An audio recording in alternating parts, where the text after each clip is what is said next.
بسم الله الرحمن الرحيم الحمد لله رب العالمين الحمد لله عدد ما خلق الحمد لله ملء ما خلق الحمد لله عدد ما في السماوات وما في الأرض الحمد لله رب العالمين نحمده تعالى ونستعينه ونستغفره ونعوذ بالله من شرور أنفسنا ومن سيئات أعمالنا من يهده الله فلا مضل له ومن يضلل فلا هادي له أشهد أن لا إله إلا الله وحده لا شريك له وأشهد أن محمدا عبده ورسوله اللهم صل على محمد وعلى آل محمد كما صليت على إبراهيم وعلى آل إبراهيم إنك حميد مجيد اللهم بارك على محمد وعلى آل محمد كما باركت على إبراهيم وعلى آل إبراهيم إنك حميد مجيد ورضى اللهم عن الخلفاء الراشدين والصحابة أجمعين ومن تبعهم بإحسان إلى يوم الدين أما بعد السلام عليكم ورحمة الله وبركاته.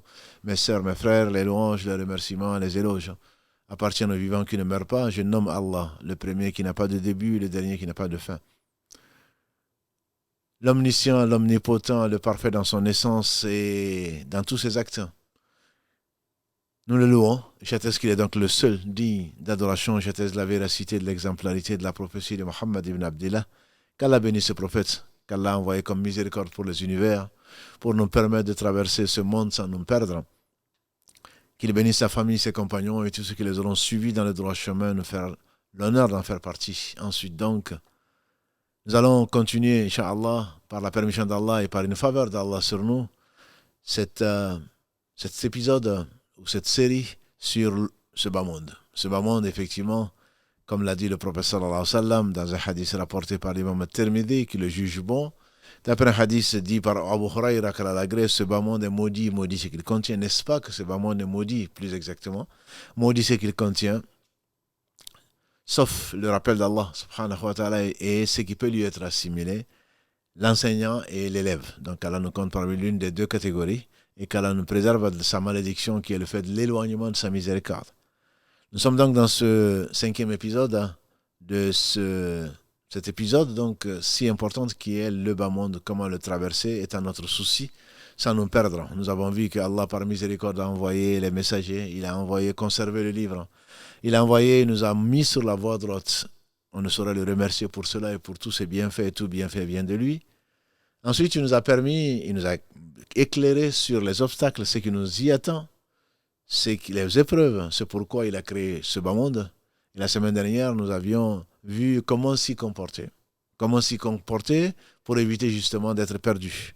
Et aujourd'hui, si Allah le veut, Allah nous a gardé une sourate que vous connaissez certainement et qui nous résume en fait le cheminement à faire. Allah jure par le temps. Il est le seul à pouvoir jurer par ce qu'il veut. Une sourate que nous connaissons presque tous, wal asr. Par le temps. Innal insana lafi khusrin illa alladhina amanu wa amilu s-salihati wa tawasaw bil haqqi wa tawasaw bis sabr.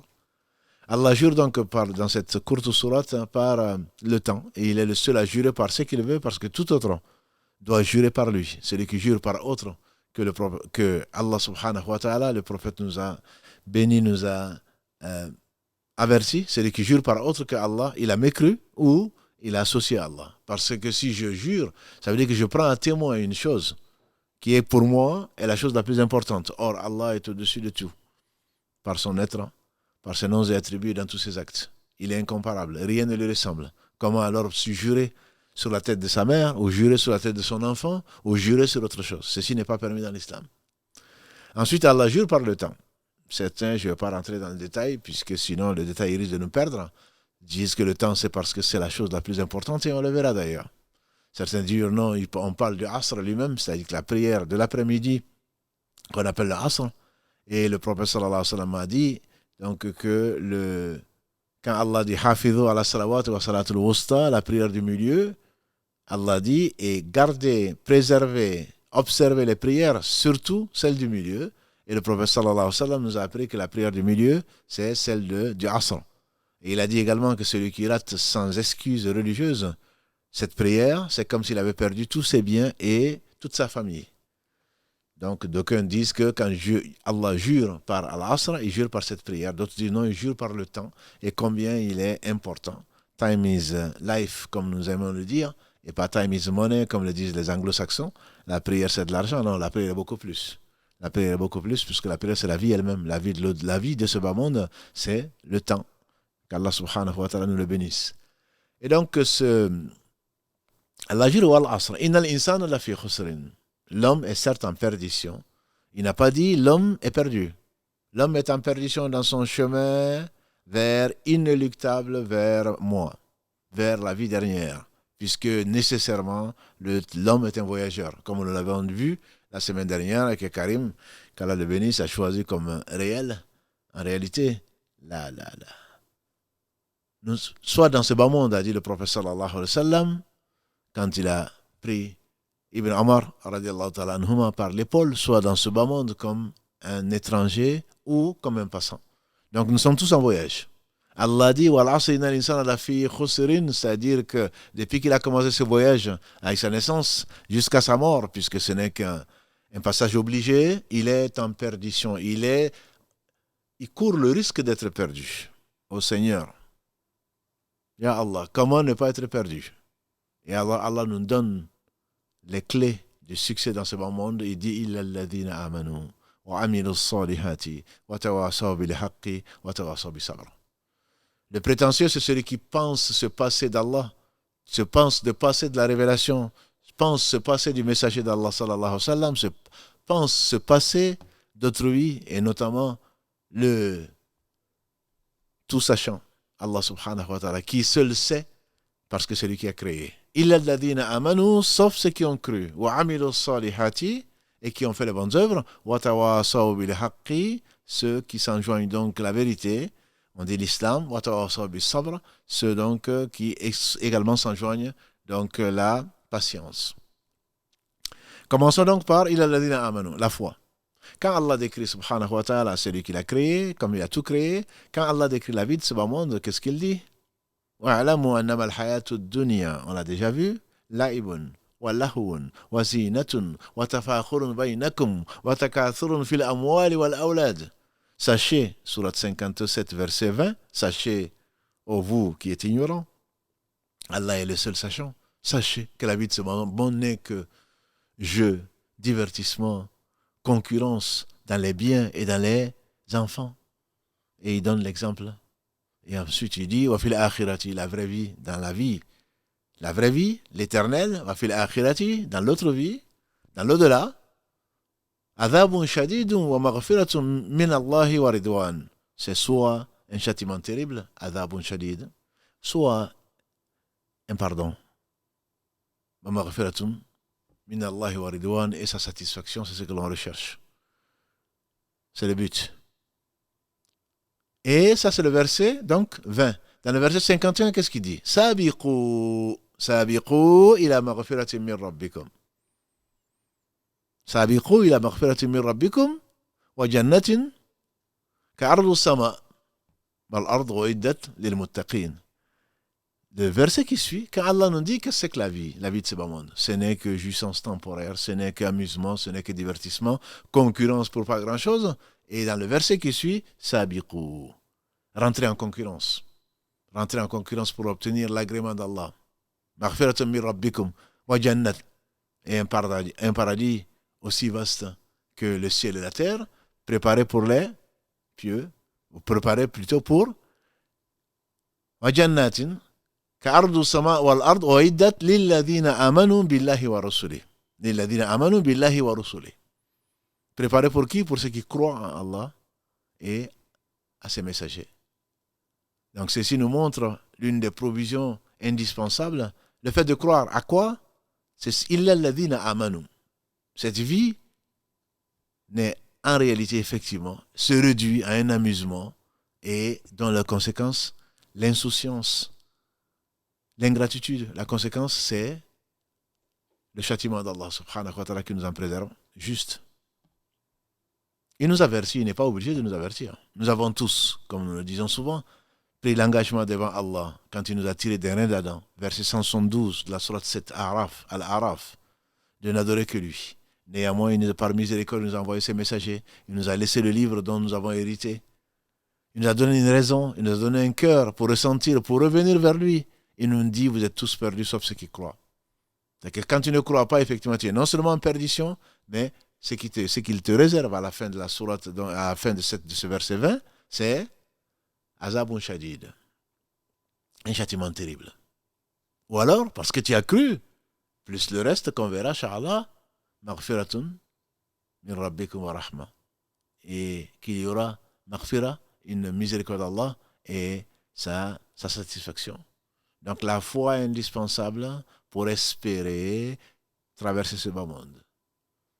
Ceux qui pensent à autre chose qui peuvent se passer, de croire en Allah subhanahu wa ta'ala, et ceux qui pensent dire que la religion c'est l'opium du peuple, ils se trompent lourdement.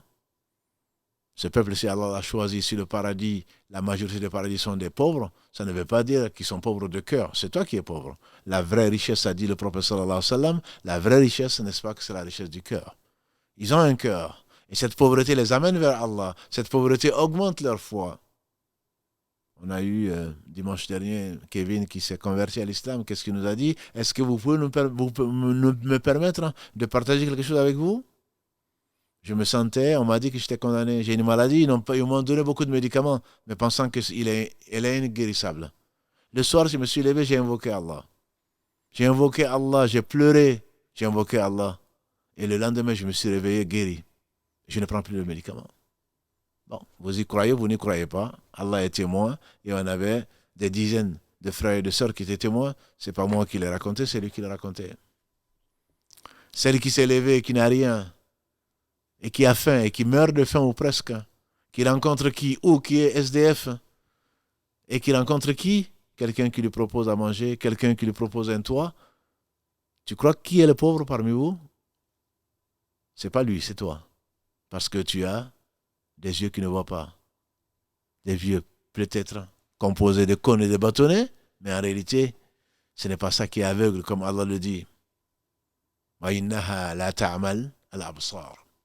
Allah dit dans la sourate Al-Hajj 22, verset 46, en fait, ce ne sont pas les yeux qui sont aveugles, c'est le cœur qui est dans les sudur, qui est dans les poitrines. Donc ces gens qui sont éprouvés, et que toi tu crois pauvres et que tu as pitié d'eux, en réalité, Allah les éprouve pour les élever, pour que leur foi augmente. لِيَزْدَادُوا إِيمَانًا مَعَ إِيمَانِهِمْ, comme il le promet aux croyants dans la sourate 48, afin que leur foi leur donne plus de foi par rapport à leur foi. Parce qu'ils ont besoin d'Allah, ils savent que personne ne peut rien pour eux, soit dans la maladie, soit dans la détresse, soit dans ceci et cela. Ils s'adressent à Allah, Allah se manifeste sa miséricorde, il le touche du doigt. Il le touche du doigt. Quant à nous, lisant les livres, écoutant des cours, ah oui, c'est vrai, c'est peut-être vrai, mais bon, on verra. Non, eux, ils le vivent dans leur chair. Ils le vivent dans leur chair. C'est peut-être pour ça que les personnes les plus éprouvées ont été les prophètes. Et ensuite, les gens les plus en plus proches d'eux. Donc Allah a dit, il a ladina amanu. Sans foi, fais ce que tu veux. Sans foi, crois ce que tu veux. Sans foi, Allah, bien sûr, il a ladina amanu wa amilu salihat. Allah dit donc qu'il faut rentrer en concurrence pour un paradis qui est plus vaste que le ciel et la terre, qu'Allah a réservé aux gens qui ont cru à Allah et à ses messagers. Puisqu'il faut croire à tous les messagers sans exception dans l'islam. Celui qui ne croit pas à un seul messager ne croit pas à régner tous les messagers. À régner tous les messagers. Allah subhanahu wa ta'ala, dans la sourate Fussilat, sourate 41, verset 17, il a dit, et sa parole est vraie, il a guidé les Thamoud et ils ont préféré l'aveuglement à la guider. Ils ont préféré Allah guider tout un chacun. Ne pas croire à un seul messager, Allah dans de nombreux versets dit que le peuple de Nuh a démenti les messagers. Le peuple de Ad a démenti les messagers. Le peuple de Thamoud a démenti les messagers. Ils n'ont démenti que leurs prophètes. Soit Nuh, soit Hud, soit Saleh, alayhim salatu wassalam ajma'in. Mais celui qui ne croit pas à un seul prophète, Allah dit, ceux qui font une distinction entre les prophètes, nous croyons à ceux-là et nous ne croyons pas à d'autres, voilà les vrais dénégateurs, voilà les vrais incroyants. Ce n'est pas toi qui choisis. Ce n'est pas un self-service. C'est Allah qui choisit qui il veut et qui l'envoie à qui il veut. Et Allah, subhanahu wa ta'ala, est miséricordieux, celui qui sait. Donc, ce Seigneur nous dit, le paradis a été réservé à qui? À ceux qui croient en Allah et à ses messagers, tous, sans exception. La nufarriqu bayna ahadim min rusuli, on connaît le verset que nous récitons, verset 285 de la sourate al-Baqarah, les deux derniers versets qui apportent ce qu'Allah a voulu et qui sont descendus. Et le prophète sallam, un ange, il était assis, un ange est descendu, il a descendu ces deux versets qui n'ont été révélés ni dans la Torah, ni dans l'évangile, ni dans les psaumes. Et celui qui lit ces versets, Allah lui accorde. Amana ar-rasoul bima unzila ilayhi min rabbihi wal mu'minun. Je vous renvoie à ce verset 285 et surtout le 286, le dernier, de la sourate al-Baqarah, où Allah a promis par la bouche de son prophète sallam, celui qui demande Rabbana la tu'akhidna in nasina aw akhta'na, Seigneur, nous en veux pas si on se trompe ou si on a oublié, jusqu'à la fin des versets. Le prophète sallam a dit, c'est Allah a promis d'accepter ces invocations-là, d'où le conseil bienveillant de ce noble messager sallallahu alayhi wa sallam, de le lire tous les soirs en se mettant au lit, et d'autres le lisent à d'autres occasions également. Donc, ce monde sont perdus dans ce monde-là, sont en perdition même, c'est pas sont perdus seulement, puisque quand on est perdu, on peut revenir, mais ils sont en perdition. Ça y est, c'est une dégradation continue, c'est une descente sans fin, à moins que Allah te rattrape. La fille khusrin, illadhina amanu, sauf ceux qui croient. Et donc Allah s'est dit, ce monde il est là, alors concurrencez-vous. Sabiqu ila maghfiratin min rabbikum. Et donc ça c'est la foi. Wa amilu salihat. Illadhina amanu wa amilu salihat. Combien de fois Allah subhanahu wa ta'ala dans les versets nous dit les gens qui ont cru et manifesté la sincérité de leur croyance par les bonnes œuvres. Manifester la sincérité de leur croyance par les bonnes œuvres. Je suis croyant. L'important, disait le philosophe, c'est pas ce que l'homme dit de sa foi, c'est ce que la foi fait de l'homme. L'important, ce n'est pas ce que l'homme dit de sa foi, c'est ce que la foi fait de l'homme. Moi, Allah sait que je suis sincère. Moi, Allah sait que je suis croyant. Allah sait que je suis pieux. Non, tu n'as pas besoin de ça. Si tu es pieux, on le dira. Si tu es pieux, ça se verra. Ton comportement vis-à-vis avant tout ton Seigneur, vis-à-vis de ton épouse, vis-à-vis de ton époux, vis-à-vis de celui que tu connais, vis-à-vis du musulman, vis-à-vis du non-musulman, vis-à-vis des animaux, vis-à-vis de toute créature, doit être exemplaire. Parce qu'Allah est juste et il a interdit l'injustice. Si tu es vraiment pieux, alors très certainement tu as réussi. Mais là, il faut manifester ta soumission, ta foi par les bonnes œuvres. Le Cheikh Saadi, qu'Allah lui fasse miséricorde, il disait, la science utile qui est traduite par les œuvres pieuses. Et qu'est-ce que c'est qu'une œuvre pieuse? Une œuvre pieuse, c'est ce que Allah subhanahu wa ta'ala a ordonné. Qu'est-ce que c'est que la piété? Et c'est la meilleure des provisions. Allah dit, après avoir invité au Hajj, dans la sourate al-Baqarah, après avoir invité au Hajj, dans le verset 196, après avoir invité au Hajj, de faire le voyage vers le Hajj, il a dit وَتَزَوَّدُوا وَإِنَّ خَيْرَ الزَّادِ التَّقْوَى. وَتَزَوَّدُوا. Prenez des provisions pour ce voyage. Prenez des provisions, on pense bien entendu, un peu de couscous, un peu de dattes, un peu d'eau. وَتَزَوَّدُوا. N'allez pas comme ceux qui sont là en train de vivre, en tendre la main aux gens, en train de tendre la main que demander. Non, la main qui donne est supérieure à celle qui reçoit. À moins qu'Allah t'ait éprouvé par vraiment le dénuement total. Autrement, c'est que tu reçois et dont tu n'as pas besoin. Certainement, c'est des braises de l'enfer, comme l'a dit le prophète sallallahu alayhi wa sallam, que tu ramasses en demandant, en commandant, alors que tu n'en as pas besoin. Et donc, Allah dit, وَتَزَوَّدُوا. Quand vous voyagez, ne partez pas comme ça en disant, écoute, je mets ma confiance en Allah. Mauvaise compréhension, comme certains l'ont. On fait dire. Omar ibn Khattab, il rapporte du prophète sallallahu alayhi wa sallam, ce hadith, si vraiment vous mettiez votre confiance comme il se doit à Allah, vous serez comme ces oiseaux qui quittent leur nid le matin et qui rentrent qui quittent leur nid le matin, le ventre vide, ou l'estomac vide, et qui rentrent le soir, l'estomac plein. Ils ont dit, voilà, nous on a confiance en Allah, on sort, on voyage, et Allah va pourvoir à nos besoins, bien sûr. C'est lui, Ar-Razaq, Zul Quwwatil Matin. Ar-Razaq, c'est lui qui pourvoit à tout besoin. Mais les oiseaux, au moins, ils quittent leur nid. Ils quittent leur nid à la recherche de leur subsistance.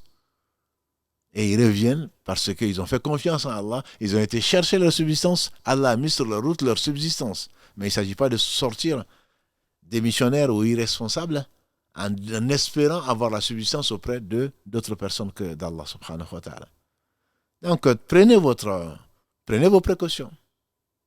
Mais, comme Allah dit, وَتَزَوَّدُوا, et il nous dit, وَإِنَّ خَيْرَ زَادِ التَّقْوَى. Mais la meilleure des provisions pour le pèlerinage, mais encore plus pour la vie de ce bas monde, la meilleure des provisions, c'est la taqwa. C'est la piété. C'est pour cela qu'il a réservé combien de fois ذلك الكتاب لا ريب فيه هدى للمتقين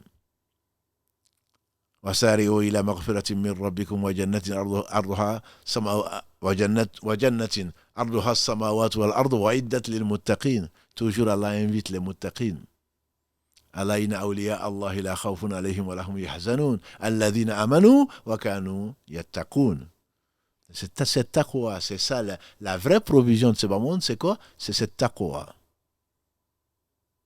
C'est cela, c'est la raison pour laquelle Allah nous dit dans le verset 183 de la sourate Al-Baqarah, Kutiba alaykum as-siyamu kama kutiba ala alladhina min qablikum la'allakum tattaqun. Le jeûne vous a été prescrit, croyants, comme il a été prescrit à vos prédécesseurs, afin que vous atteigniez la piété.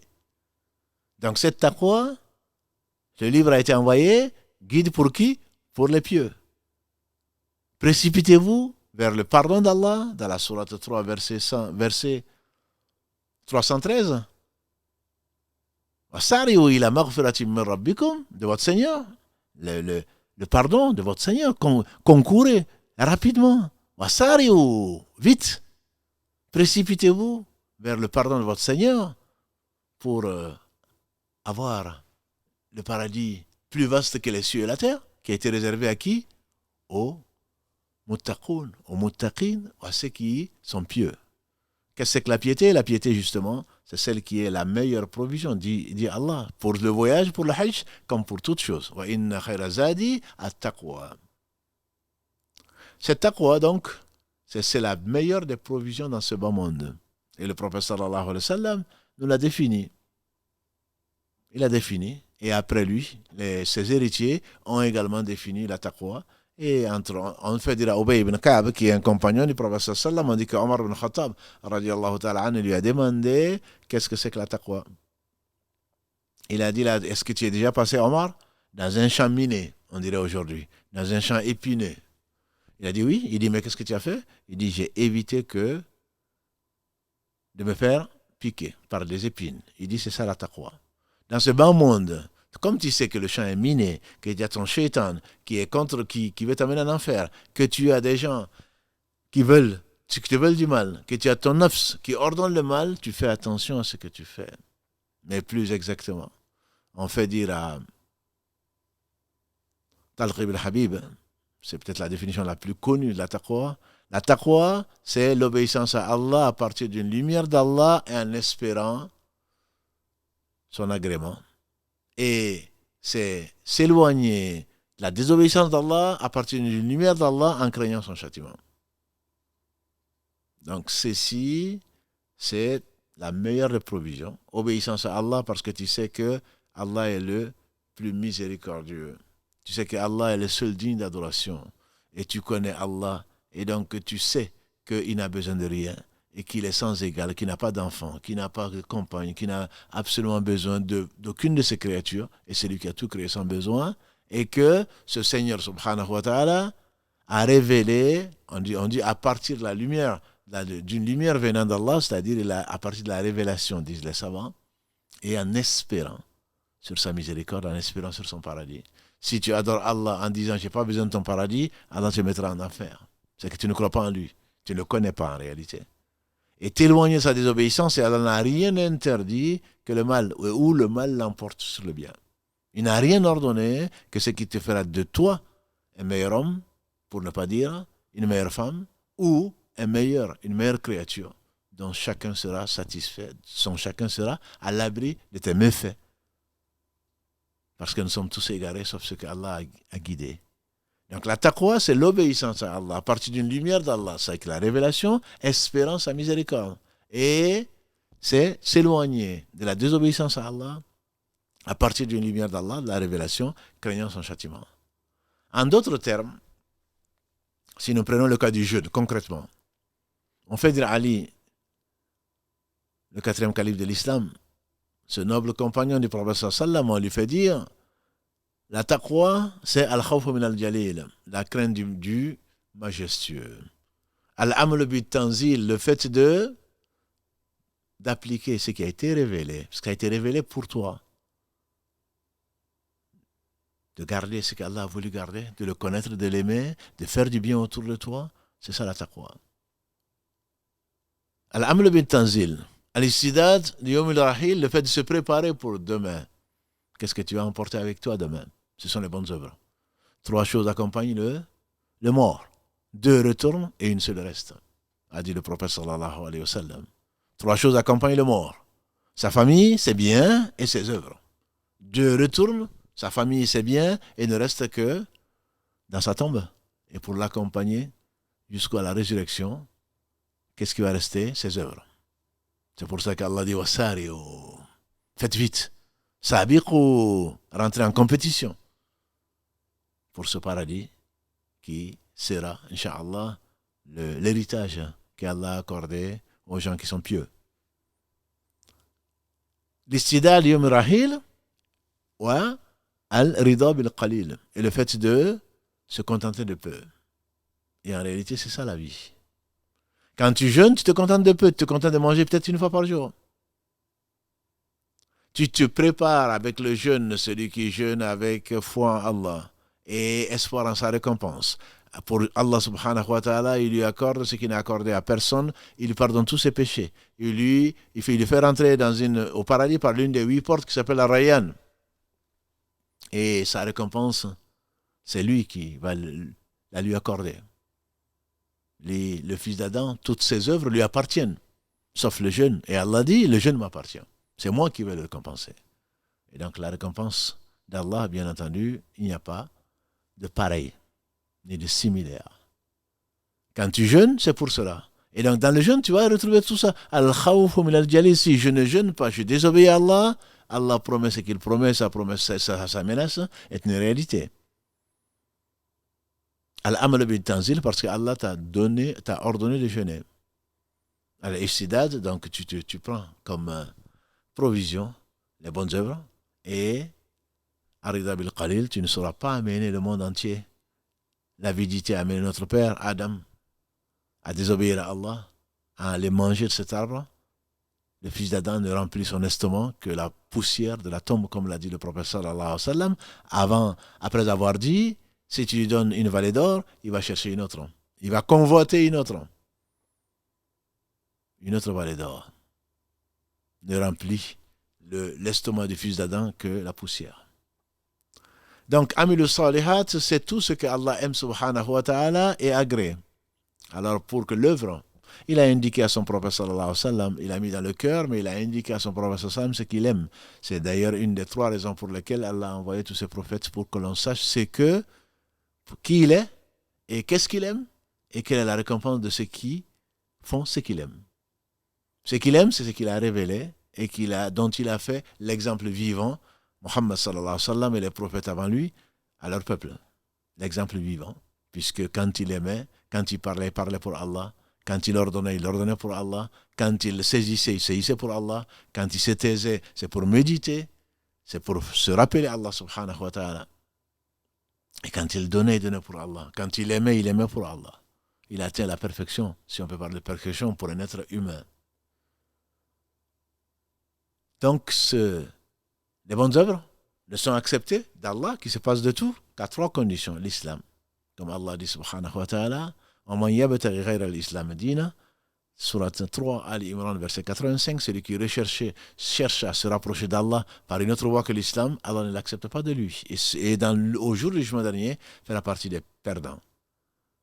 Et al-ikhlas, deuxième condition, que l'œuvre soit dédiée uniquement à Allah subhanahu wa ta'ala. وَمَا أُمِرُوا إِلَّا لِيَعْبُدُوا اللَّهَ مُخْلَصِينَ لَهُ الدِّينَ حُنَفَاءَ, Surat 98, Al-Bayyina, verset 5. Et Allah dit également, فمن كان يرجو لقاء ربه فليعمل عملا صالحا ولا يشرك بعبادة ربه أحدا. Le dernier verset, verset 110 de la sourate 18. Celui qui croit en la recherche, en la rencontre de son Seigneur, ou celui qui espère mot à mot, mais en réalité celui qui croit, qui va rencontrer son Seigneur, alors qu'il fasse une bonne œuvre et qui n'associe rien à Allah. On dit la bonne œuvre, c'est le suivi du prophète sallallahu alayhi wa sallam, c'est la troisième condition, c'est le fait donc, et qui n'associe rien à Allah, donc c'est al-ikhlas. Et la troisième condition, c'est le fait de suivre ce qui a été révélé. Comme dans ce verset, Allah le dit, فَلْيَعْمَلْ عَمَلًا صَالِحًا. Ou alors plus explicitement, Allah dit dans la sourate 3, verset 31, قُلْ يَا مُحَمَّدْ, dis-leur Muhammad, dis-leur. قُلْ إِن كُنتُمْ تُحِبُّونَ اللَّهَ فَاتَّبِعُونِي يُحْبِبْكُمُ اللَّهُ وَيَغْفِرْ لَكُمْ ذُنُوبَكُمْ وَاللَّهُ غَفُورٌ رَحِيمٌ. Dis-leur, si vous prétendez aimer Allah, alors suivez-moi. Allah n'accepte pas celui qui prétend l'aimer, qu'il adore par une voie autre que ce qu'il a décrit, il a donné à son prophète sallallahu alayhi wa sallam. Voilà les œuvres pieuses. En dehors de cela, l'œuvre n'est pas pieuse. Et Allah n'a besoin de rien. Et donc, par miséricorde, Allah accepte le peu qu'on lui donne, et généralement, c'est bien insuffisant pour ne pas dire, comme disait quelqu'un d'autre, c'est le reste qu'on donne à Allah, le reste de son temps, le reste de ceci, le reste de cela. Donc, je vais m'attarder un tout petit peu sur ce point, ce deuxième point. Il a l'adina amanu, ceux qui croient, wa amilu salihat. Ces œuvres, Allah dit, précipitez-vous vers ces œuvres.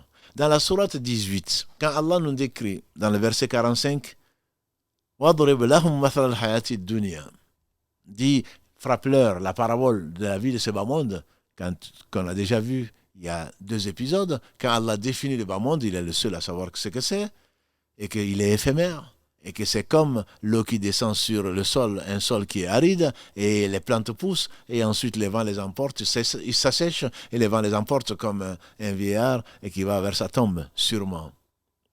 Et après, elle dit, qu'est-ce qu'il dit Allah? Dit, Al-malu wal-banoun zinatul hayati dunya, dans le verset 46. Al-malu wal-banoun, les biens matériels et les enfants ne sont que la beauté de ce bas monde.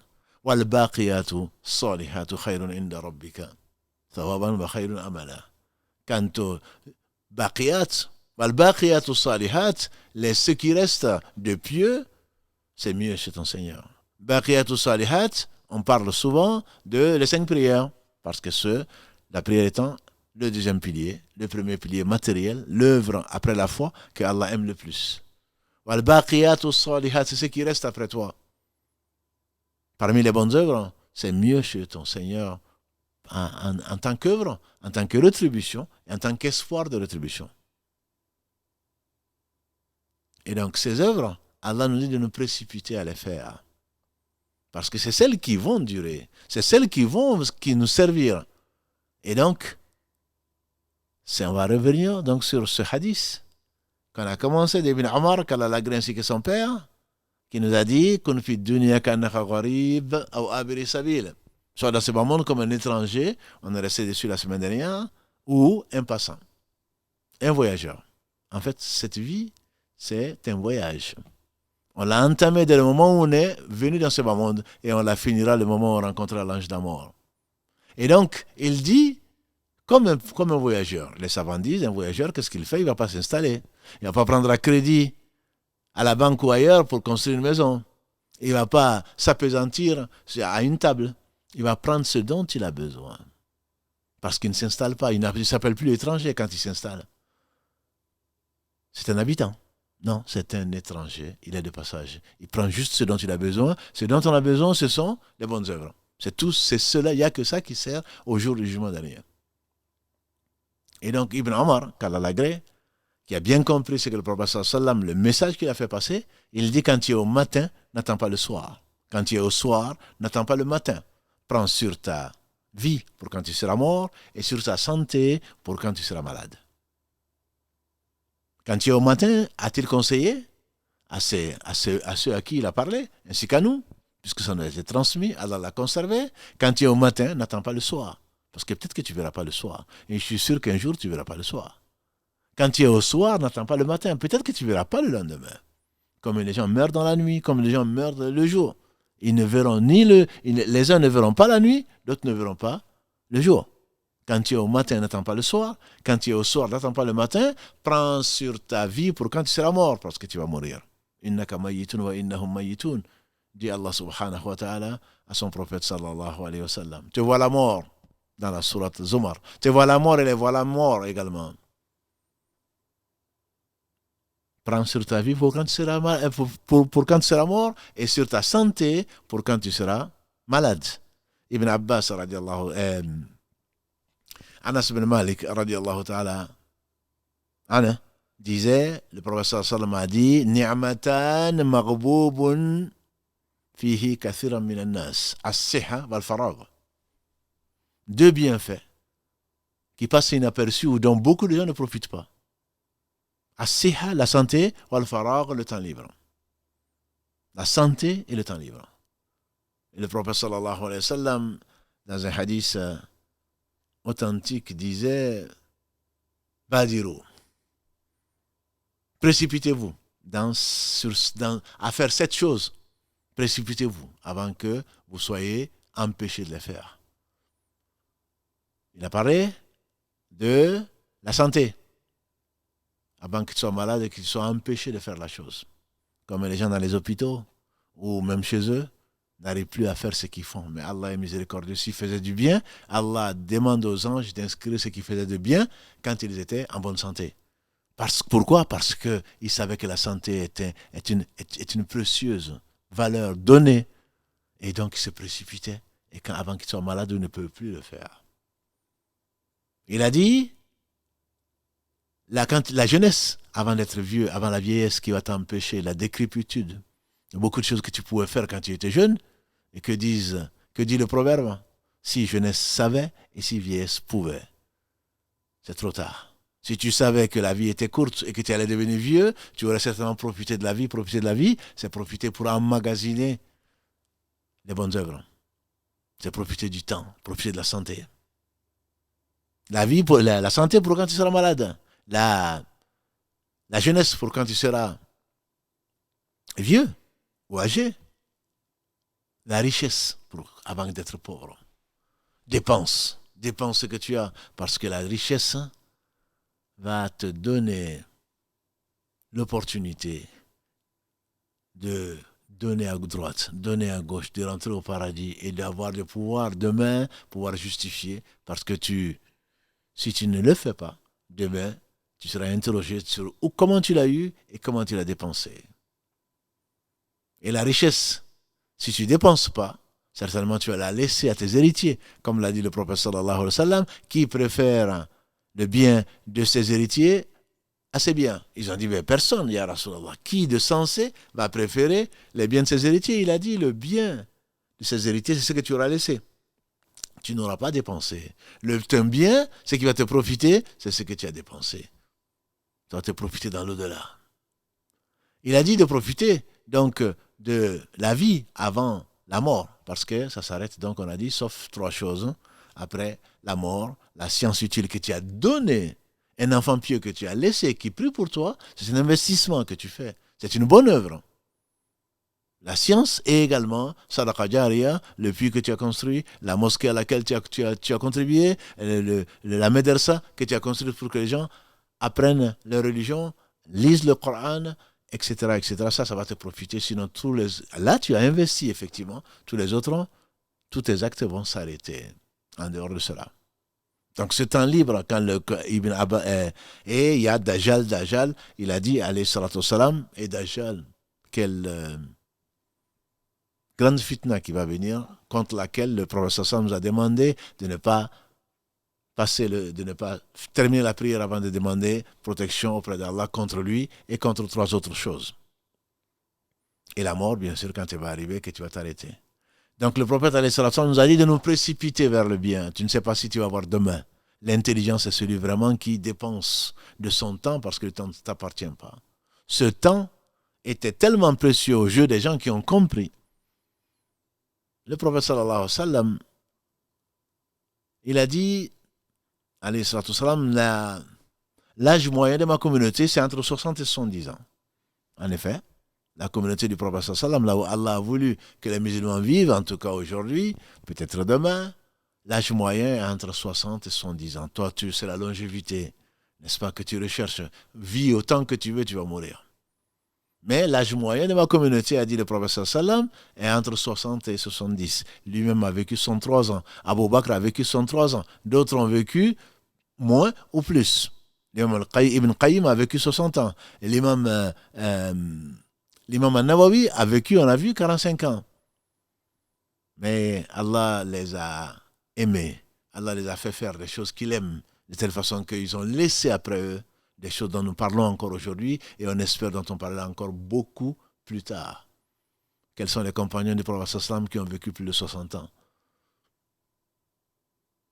Et donc, Mohammed al-Nu'aym, qu'Allah le récompense pour ce qu'il a écrit, Comment vivre plus longtemps, il dit qu'en moyenne, sur ces 60 ans, les 15 premières années, tu les passes dans l'adolescence, dans l'insouciance même on dira, et tu n'es pas responsable.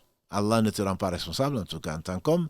En tant que femme, l'adolescence vient plutôt entre 10 et 12 ans, mais toujours est-il que les 15 premières années, pour un homme en tout cas, tu n'es pas responsable et c'est rarement que tu réalises l'importance du temps. Et donc tu es là en train de perdre ton temps, entre guillemets, tu n'es pas responsable. Allah dit que tu n'es pas complet, donc il ne t'impose pas, tu n'es pas responsable de ce que tu fais.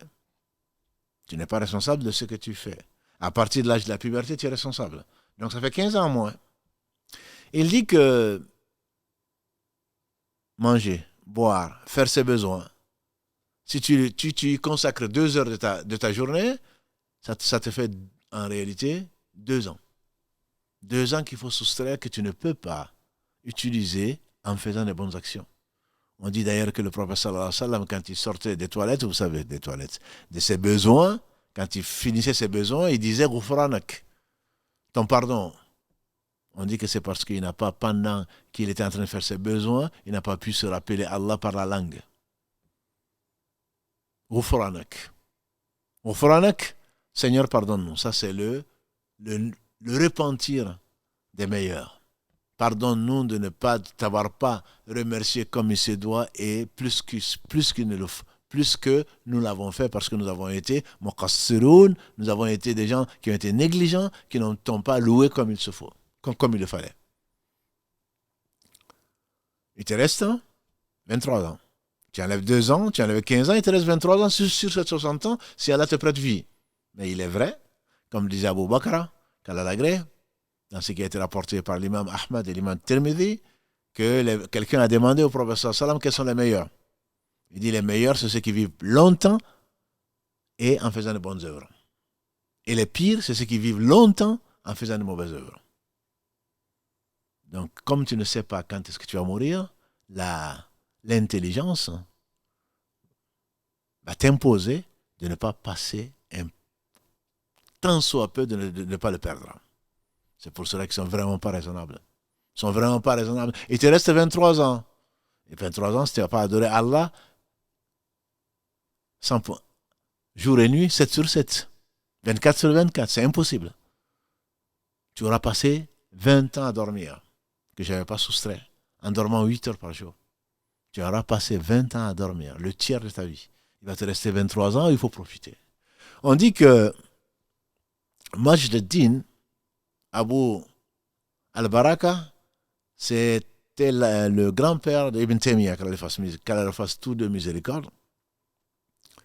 On dit que quand il allait faire ses besoins, il chargeait un de ses élèves de lui lire ce qu'il avait écrit ou un autre savant avait écrit pour qu'il profite, qu'il entende, puisqu'il ne peut pas parler. Quand il fait ses besoins, il ne peut pas parler. Pour que son nuit profite de ça parce que c'est de l'adoration. Voilà des gens qui ne voulaient pas perdre leur temps. Même pendant ils grattaient, même ce temps-là, qui ne représente pas beaucoup de temps, pour ne pas le regretter demain.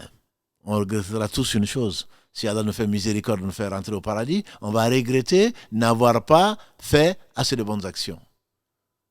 On ne rentre au paradis qu'à cause de la miséricorde d'Allah, mais en même temps, les gens se partagent ensuite les degrés du paradis en fonction des œuvres. Mais ce n'est pas les œuvres qui nous font rentrer, même le prophète sallallahu alayhi wa sallam. Mais quand tu rentres au paradis, ton degré sera en fonction de la pureté et de la qualité de tes œuvres que Allah a acceptées, subhanahu wa ta'ala. Et Daoud Attaï, qu'Allah lui fasse miséricorde, on dit qu'il a refusé. Il refusait de manger du solide. Il refusait de manger du solide, du liquide. Il ne prenait que du liquide. Sa nourriture, c'était du liquide. Pourquoi? Il dit le temps de mâcher tout cela, ça peut te permettre de lire combien de centaines de versets du Coran. Combien de centaines de versets du Coran, le temps que tu passes à mâcher. Ce sont des gens qui ont compris.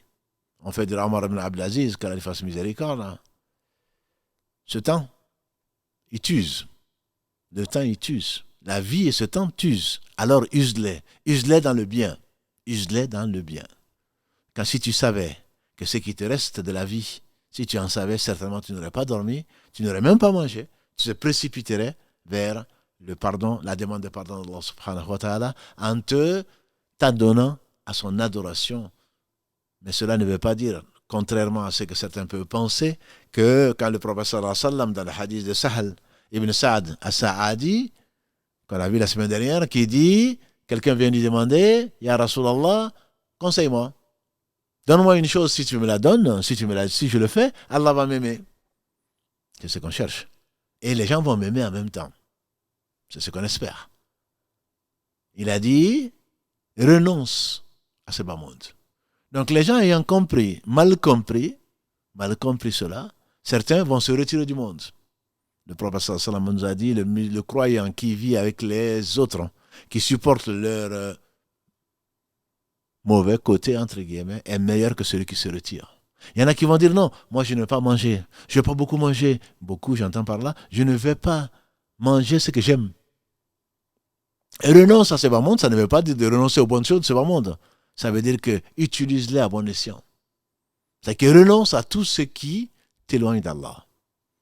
Toutes les futilités, toutes les choses où tu vas dépenser de l'énergie et du temps, tu dois le consacrer à Allah subhanahu wa ta'ala. Si tu ne le fais pas, tu vas le regretter demain. C'est pour ça que le temps, c'est vraiment la vie. Profiter du temps, c'est vraiment l'homme sensé, la femme sensée profitera du temps grâce à Allah subhanahu wa ta'ala. C'est pour ça que ces bonnes œuvres, il y a l'adina amanu wa amilu salihat, ils n'en profiteront vraiment que les gens qui ont compris cela. La foi les a amenés à cela et ils passent le maximum de leur temps à adorer Allah subhanahu wa ta'ala. Et cette adoration d'ailleurs, mes sœurs et frères, les meilleurs d'entre nous ne considéraient pas comme adoration que la prière, le jeûne, le pèlerinage, la umrah. Non, ils considéraient comme adoration tout ce que l'on fait pour Allah et tout ce qui peut y conduire. On va profiter de son nuit en écoutant ce qu'Allah aime. Même si tu ne connais pas le Coran, écoute du Coran. Tu n'es pas savant, écoute les cours. Ton nuit, ça va faire de l'adoration. Tes yeux, tu vas admirer ce qu'Allah subhanahu wa ta'ala aime de création. Et inna fi khalqi samawati wal ardi wa ikhtilafi al-layli wan nahari la ayatin li ulil albab. Dans la création des cieux et de la nuit, dans l'alternance des nuits, dans la création des cieux et de la terre, dans l'alternance des jours et de la nuit, il y a des signes pour ceux qui ont un cerveau, qui réfléchissent. Alladhina yadhkuruna Allah, ceux qui se rappellent Allah, qiyaman, debout, qu'udan, assis, wa ala junubihim, et couchés. Donc cela fait partie. Tes pieds peuvent participer à l'adoration d'Allah en allant visiter le malade, en allant accompagner le mort, en allant visiter tes proches. Le lien de parenté étant sacré. Tes mains participent en donnant. Le prophète sallam nous a dit, au matin, toutes les articulations du corps humain doivent à Allah une sadaqa, une œuvre. Toutes. Elles seront interrogées si elles ne le font pas. Subhanallah, il dit, est une sadaqa. Alhamdulillah est une sadaqa. La ilaha illallah est une sadaqa. Allahu Akbar est une sadaqa. Et il a dit dans une autre version, Subhanallah sadaqa, alhamdulillah sadaqa, la ilaha. Il dit même dans le rapport conjugal, il y a une sadaqa. Ils ont dit, mais comment cela se fait-il? C'est nous qui en profitons et en même temps, c'est une bonne œuvre. Il dit, mais si vous le faisiez dans le haram, est-ce que ce ne serait pas une sadaqa? Et ce ne serait pas un péché? Ils ont dit, oui, bien sûr. Il a dit, donc c'est une sadaqa. Mu'adh ibn Jabal, le savant de cette communauté, il s'est appelé devant tous les savants de la communauté de Mohammed sallallahu alayhi wa sallam au jour du jugement dernier. Mu'adh ibn Jabal, il dit, j'espère de mon sommeil une adoration. C'est quoi? Il dit, parce que je me couche, je prends des forces pour pouvoir me lever la nuit, pour pleurer devant mon Seigneur, pour faire le qiyamul layl. J'espère de ce que je mange une sadaqa, parce que j'ai l'intention, ferme intention, de me renforcer pour pouvoir bien prier, pour pouvoir ne pas penser à la faim ou à la soif. Quand tu bois, quand tu penses à ça, quand tu manges, quand tu penses à ça, le prophète, qu'est-ce qu'il nous a dit? Même un sourire à la face de ton frère est une sadaqa. À la face de ta sœur, c'est une sadaqa. Donner une loqma, une bouchée à ton épouse, c'est une sadaqa. Elle va dire, mais il m'aime bien cet homme. Oui, certainement. Mais moi, derrière, c'est pas moi. J'ai dit, l'homme qui le donne et qui pense à Allah grâce à Allah, en même temps recherche l'agrément d'Allah subhanahu wa ta'ala et ça lui est compté comme une bonne action. Illa alladhina amanu wa amilu salihati. Sauf les gens qui croient et qui font les bonnes œuvres, qui n'arrêtent pas. Que quand tu vas rencontrer Malek el-Maut, tu vas regretter certainement de n'avoir pas assez adoré Allah subhanahu wa ta'ala. Mais au moins que tu n'aies pas passé la partie de ton temps, comme on le fait malheureusement aujourd'hui, devant la télé, devant les réseaux sociaux, et ta langue, n'en parlons pas. Quelqu'un est venu demander au prophète sallallahu alayhi wa sallam, il dit que les choses de l'islam sont très nombreuses à faire. Indique-moi une chose à laquelle je vais me tenir. Il a dit que ta langue ne sèche pas dans le rappel d'Allah subhanahu wa ta'ala. Et de ce rappel, on ne peut pas en parler, le temps est court. On a déjà fait un live dessus, mais on pourra y revenir, incha'Allah, puisque sans ce rappel d'Allah subhanahu wa ta'ala, ce qu'il y a assimilé, tout le reste est maudit. Donc ce temps, il est précieux, ma sœur. Ce temps, il est crucial, mon frère. Une minute que tu penses. Il y a un homme qui disait, ne vois-tu pas que si tu perds une pièce, moi je dirais aujourd'hui, perds 100 euros. Tu as fait ton calcul? Tu as 25 000, mais il manque, tu as 24 990. Il te manque 10 euros. Tu dis, mais où est-ce que j'ai mis ça? Tu avais 100 euros dans la poche. Tu cherches dans la poche de droite. Rien. Dans la poche de gauche. Tu fouilles. À l'arrière de ton pantalon. Sous le canapé. Tu vas dire, inna lillahi wa inna ilayhi raji'un, dit un homme. Tu vas, mais c'est pas possible. Dans ta prière, tu vas être perturbé. Mais où est-ce que j'ai pu mettre ces 10 euros? Où est-ce que j'ai pu mettre ces 100 euros? Ne parlons pas de 1000. Tu perds dans le commerce. Inna lillahi wa inna ilayhi raji'un. Qu'est-ce que j'ai perdu? Aujourd'hui, dans mon commerce, quand j'ai fait le bilan, j'étais en déficit de 1000 euros, de 10 000 euros. Tu vas faire des insomnies. Et pourtant, quand tu vas te coucher, quand tu vas dire j'ai perdu du temps, bon ben écoute, je vais essayer de le rattraper peut-être. Ça, c'est les plus pieux d'entre nous. Tu n'es pas triste qu'un jour s'est couché et que tu as perdu du temps. Tu as perdu la vie. Tu as perdu une partie de ta vie. Ibn Qayyim dit, celui qui perd du temps, il a perdu la vie. Celui qui perd du matériel, qu'est-ce qu'il a perdu? Il a perdu quelque chose que l'on peut retrouver. Il peut racheter, il peut dépenser à nouveau, il peut gagner, il peut être à nouveau riche. Mais le temps perdu ne se rattrape pas, dit le proverbe. Il ne se rattrape pas. Il ne se rattrape pas. C'est pour cela qu'il faut le consacrer.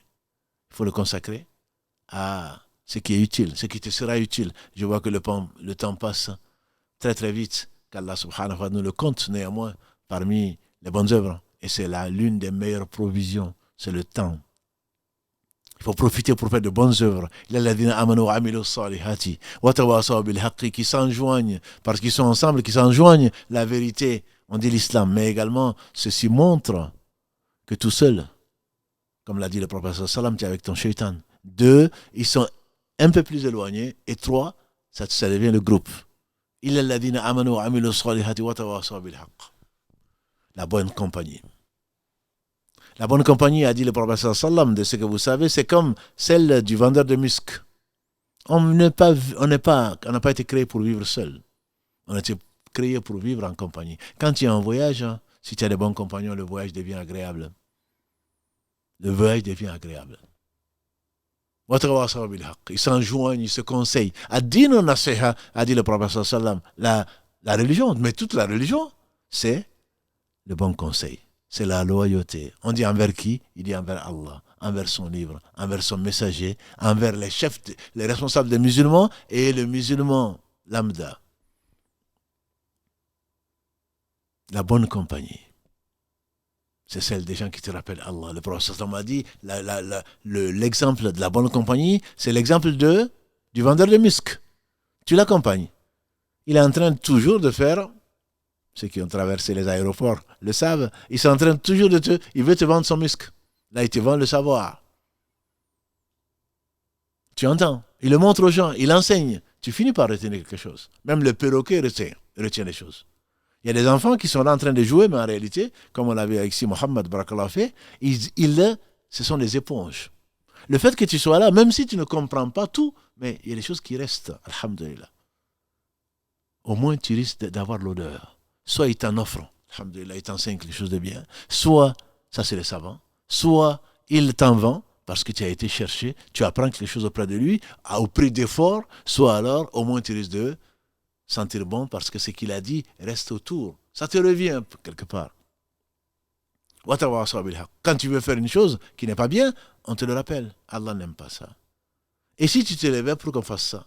Des compagnons du prophète se rencontraient en disant, et si on faisait 1 heure de dhikr, 1 heure de rappel entre nous? Je te rappelle, je suis fatigué. Non, viens, on va à la mosquée. Je suis fatigué. Viens, on va visiter notre ami hôtel malade. Tout de suite, à 2, alhamdulillah, Allah vous renforce et vous faites du bien. Et la meilleure des meilleures compagnies, à part celle des savants, celle qui te supporte tout le temps, c'est ton épouse. La bonne épouse, l'épouse pieuse, il n'y a pas d'équivalent, je le dis, pas pour avoir les faveurs des épouses de nos sœurs que j'aime parce que le prophète sallam les a aimées. On a fait aimer au prophète sallam 3 choses dans les femmes. Mais c'est parce qu'elles sont particulières. Il a dit ce monde est éphémère, éphémère ce qui contient. La meilleure des choses éphémères, c'est l'épouse pieuse. Quand tu la regardes, elle te plaît. Quand tu lui ordonnes, elle t'obéit. Et quand tu es absent, elle garde ce qu'Allah a décrété, elle lui a ordonné de garder. Quand tu veux faire du mal, quand on t'insulte, quand tu es paresseux, lève-toi, va à la mosquée. Ah, c'est déjà l'heure. Mais fais du bien. Tu n'as pas entendu ce qu'elle m'a fait? La belle-mère, le frère, il m'a fait ceci, il m'a fait ça. Il dit, non, mais c'est pas grave. Il est fabilatihi Hassan. Tu te rappelles pas, mon mari? Mon cher époux, tu te rappelles pas qu'Allah a dit dans la sourate Fussilat 41? Repousse. Tiens, repousse le mal par le bien. Tu te rappelles pas que le prophète sallam, quand on a voulu le tuer, c'est ce qu'il a fait? Quand on lui a demandé de maudire les gens, quelle bénédiction. Fais le bien. Tu ne te rappelles pas que le prophète sallam il a dit, si ce que tu dis est vrai, si tu ne cesses de leur faire manger de la cendre chaude, tu fais du bien, ils te font du mal en retour. Mais c'est pas grave, Allah est juste. C'est Allah qui va. Prie pour eux, mon frère.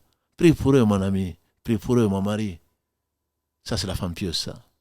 Dépense. C'est pas grave. Nous, tu sais qu'on va en profiter, Inch'Allah, au jour du jugement dernier. Déjà dans cette vie, parce que tu as prêté à Allah.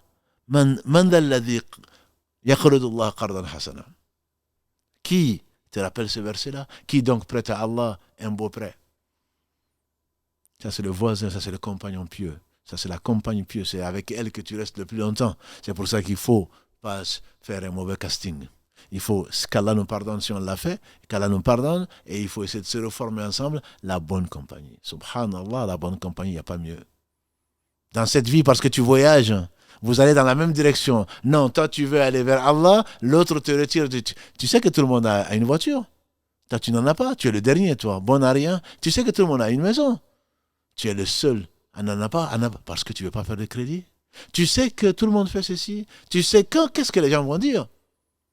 Quand tu vas être influencé par une compagne qui ne pense qu'à ce bas monde, tu es perdu. Wallahi, tu es perdu. Tu seras le dernier des derniers, sinon qu'Allah te fera miséricorde de t'en séparer. Parce que l'objectif, c'est l'autre monde. L'objectif, c'est l'agrément d'Allah. La compagnie, elle est extrêmement importante. Celle des savants, elle est la meilleure. Tu les trouves où? Là où ils enseignent. Là où les pieux sont. À la mosquée. Ou là où les gens se réunissent pour dire du bien. Tes oreilles, tu vas les fermer quand on va médire. Ta langue, tu vas la tenir.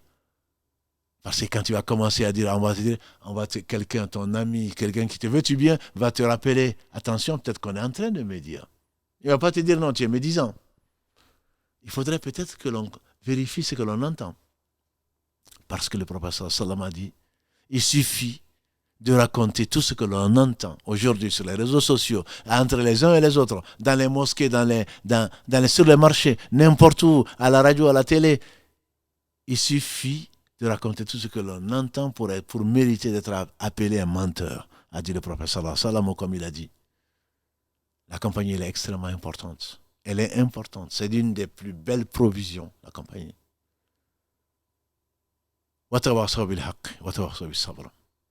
Mais ça, Inch'Allah, le sabre, on le verra avec la monture.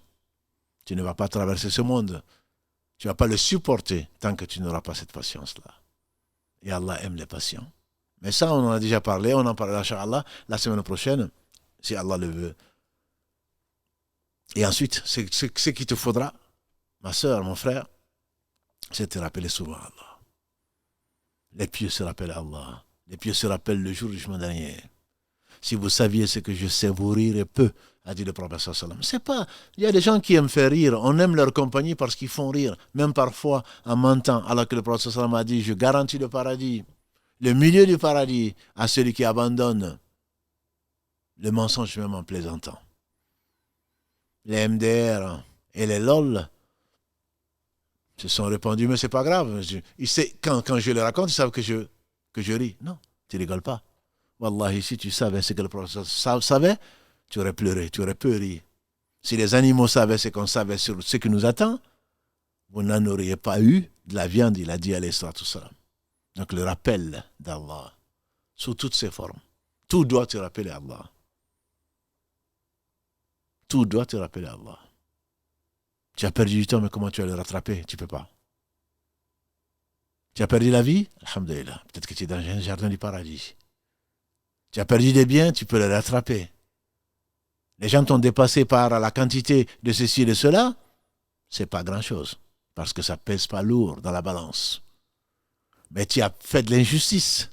Parce qu'Allah a voulu que tu te rappelles que tu as fait de l'injustice. Il faut la préparer. Il faut la réparer. Il faut demander pardon. Il faut la réparer. Sinon, demain, on va puiser dans le peu de bonnes actions que tu as, qu'Allah a bien voulu accepter du peu que tu lui as donné. La vie est un don d'Allah subhanahu wa ta'ala. Il t'a donné وَجَعَلَ لَكُمُ السَّمْعَ وَالْأَبْصَارَ وَالْأَفْئِدَةَ قَلِيلًا مَا تَشْكُرُونَ وَاللَّهُ أَخْرَجَكُم مِّن بُطُونِ أُمَّهَاتِكُمْ لَا تَعْلَمُونَ شَيْئًا, dit Allah dans la sourate 16, An-Nahl. Allah vous a fait sortir des ventres de vos mères et vous ne saviez rien.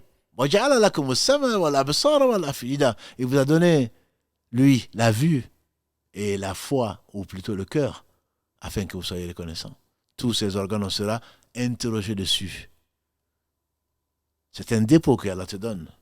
Comment tu vas l'utiliser? Tu vas l'utiliser en te reposant, tu vas l'utiliser en mentant, tu vas l'utiliser en écoutant ce qu'il faut écouter, tu vas l'utiliser en volant, en trichant, en faisant ce qu'Allah n'aime pas. Mais tu seras responsable de ça. Tu auras perdu. Tu fais effectivement partie des gens qui sont la fi khusr, à moins que Allah subhanahu wa ta'ala te rachète, te rattrape avant qu'il ne soit trop tard. Et il se peut que tu ne vois pas demain, ni moi d'ailleurs. Il se peut que tu ne passes pas la nuit. Il se peut que tu ne vois pas demain. C'est que l'on va remettre à demain. Le problème ne dit-il pas qui remet à demain rencontrera malheur en chemin. Moi j'aime beaucoup les proverbes parce que ça part de réflexions profondes. On a dit si jeunesse savait, si vieillesse pouvait. Qui remet à demain retrouvera malheur en chemin. Parce que tu vas remettre à demain, tu ne vas jamais le faire. L'enfer est pavé dit le proverbe, de bonnes intentions. Ah non, moi j'ai l'intention de bien faire, mais fais-le tant que tu peux. Quand tu es au matin, dit Ibn Omar, n'attends pas le soir. Pour bien faire, bien sûr. Quand tu es au soir, n'attends pas le matin. Prends sur ta santé, ma soeur, pour quand tu seras malade. Parce qu'Allah a créé la maladie pour un bien, pour te purger de tes péchés. Et que le malade n'est pas capable de faire ce que l'homme et la femme en bonne santé peuvent faire. Et tu ne diras pas quand tu seras malade, maintenant, oui, si j'avais la santé, j'aurais fait ceci. Allah dit qu'Allah. Certainement pas. Parce que quand tu étais sain de corps, sain d'esprit, à quoi tu passais tes soirées? À quoi tu passais tes journées? Dans les futilités. tu n'as pas su pourquoi tu as été créé. Afa hasibtum annama khalaqnakum abatha wa annakum ilayna la turja'un. Voilà un très beau verset, les derniers versets de la sourate Al-Mu'minun, sourate 23. Pensez-vous qu'on vous a créé comme ça pour vous amuser, abatha, comme ça, et que vous n'allez pas revenir à nous? Fata'ala Allahul Malikul Haqq. Louange. Élevé est-il dans son être, dans ses noms et attributs, dans tous ses actes. Le vrai roi, le vrai souverain, Malikul Haqq. La ilaha illahu, il n'y a que lui qui mérite l'adoration. Rabbul Arshil Karim, le Seigneur du trône glorieux ou du trône généreux, du trône magnifique. On n'a pas été créé en vain. On a été créé pour adorer Allah. Je n'ai créé les djinns et les hommes qu'afin qu'ils m'adorent. Je ne leur demande pas de me nourrir. Et qu'ils me donnent à manger. Inna Allah huwa ar-razaqu dhul quwwatil matin. Allah, c'est le miséricordieux. Ar-razaqu, c'est le pourvoyeur de tout besoin. Dhul quwwatil matin, le détenteur de la force sublime. Qu'Allah subhanahu wa ta'ala fasse de notre vie et un tremplin pour aller vers lui. Les provisions nous ont été données. Allah nous a donné la foi, alhamdulillah, qu'on doit puiser dans la science utile. Il a envoyé des messagers pour nous éduquer. Il a laissé conserver et préserver le livre qui est le Coran, qui contient la Torah, l'évangile et les psaumes. Subhanallah, on ne saurait jamais remercier Allah comme il se doit. Il nous a montré des guides. Il nous a laissé cette science. Il nous a embelli la foi dans nos cœurs. Il nous a fait aimer la foi et ensuite il l'a embelli. Il nous a éloignés, il nous a fait détester les mauvaises actions. Et de cela, très certainement, on ne saura jamais le remercier. On ne saura jamais le remercier. Ça sont des provisions. Parmi les provisions, ce ne sont pas les seules, dans lesquelles il faut puiser avant qu'il ne soit trop tard. Le crépuscule est déjà arrivé. La fin du monde est proche. Le prophète sallallahu alayhi wa sallam a dit entre la fin du monde et ma venue, il n'y a que ça. C'est-à-dire, il a montré le majeur et l'index. Il n'y a que cette distance-là qui sépare. C'est le dernier prophète et le meilleur d'entre eux. S'il est venu, ça veut dire qu'il n'y aura plus de prophète après lui. C'est notre conviction. Celui qui pense le contraire n'est pas musulman. Et sa mort nous rapproche encore plus. On n'attend plus que la fin du monde. Qu'Allah subhanahu wa ta'ala nous préserve des affres de la fin du monde. Il n'y aura pas un seul croyant à la fin du monde. Parce qu'ils auront oublié Allah. Et c'est vrai que tous les jours qui viennent sont pires que les jours qui les ont précédés. On le vit. Les enfants ne le savent peut-être pas. Les jeunes n'y croient pas. Mais les personnes âgées savent que tous les jours qui viennent sont encore pires. Tous les jours que nous avons vécus sont pires que les jours que nous avons déjà vécus. Tous les jours que nous vivons plutôt sont pires que les jours que nous avons déjà vécus. On le sait. Les gens se contentaient de si peu parce qu'ils étaient heureux, parce qu'ils étaient avec Allah, parce qu'ils croyaient à l'au-delà. Et aujourd'hui, avec tout ce que nous avons et dont nous devons rendre compte, très peu de gens sont heureux, sauf les gens qui croient, qui font les bonnes actions, qui s'enjoignent la piété, qui s'enjoignent le bien, qui s'enjoignent le vrai et qui, pour cela, doivent patienter. Mais ça, on le verra, Inch'Allah. Avant de terminer, donc, je vous remercie encore au nom de l'équipe de la mosquée. Je sais que vous nous suivez beaucoup sur tous les réseaux.